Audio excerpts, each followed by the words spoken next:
ঈদুল আজহা তথা বকরা ঈদ নামাজ পড়ার নিয়ম। বকরা ঈদের নামাজ হচ্ছে 2 রাকাত ওয়াজিব নামাজ। এর জন্য দেখবেন মানুষ খুব ভিড় লাগাবে, কিন্তু 5 ওয়াক্তের ফরজ নামাজের কাছে দেখবেন কোনো ভিড় নাই।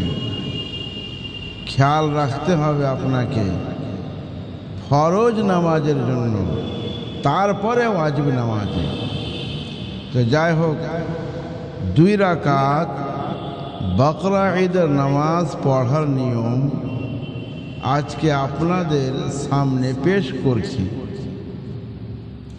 সর্বপ্রথম ওযু করলেন, তারপর নামাজ পড়ার জায়গাতে গেলেন, নিয়ত করবেন এই বলে, নওয়াইতু আন উসাল্লি লিল্লাহি তাআলা রাকাতাই সালাতে ঈদুল আজহা মা 6 তাকবীরাতিন ওয়াজিবিল্লাহি তাআলা ইকতাদাইতু বিহাদাল ইমাম মুতাওয়াজ্জিহান ইলা জিহাতিল কাবাতিশ শরীফাতি আল্লাহু আকবার বললেন, হাত বেঁধে নেবেন।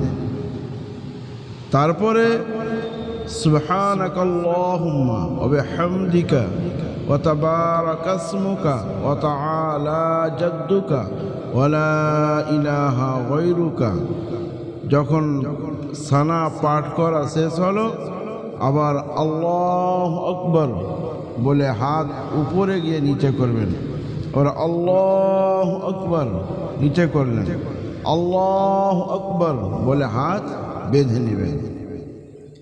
ইমাম সূরা ফাতিহা তেলাওয়াত করবেন এবং অন্য কোনো সূরা পাঠ করবেন, রুকু সাজদা করবেন। 1 রাকাত নামাজ হলো। দ্বিতীয় রাকাতের নামাজ ইমাম সাহেব সাজদা থেকে ওঠার পরে সোজা দাঁড় হয়ে যাবেন, কিরাত পাঠ করবেন তথা সূরা ফাতিহা এবং অন্য কোনো সূরা তেলাওয়াত করবেন। যখন কিরাত শেষ হয়ে গেল তখন ইমাম তাকবীর বলবেন। তো শেষের রাকাতেও কিন্তু 4 তাকবীর বলবেন। 3 তাকবীরে হাত উপরে উঠাতে হবে আর 1 তাকবীরে হাত উঠাতে হবে না, অর্থাৎ চতুর্থ তাকবীরে। যেমন আল্লাহু আকবার ছেড়ে দিলেন, আল্লাহু আকবার ছেড়ে দিলেন, আল্লাহু আকবার ছেড়ে দিলেন। চতুর্থ তাকবীর যখন বলবে বিনা কান পর্যন্ত হাত উঠিয়ে আল্লাহু আকবার বলে রুকু সাজদা করবেন।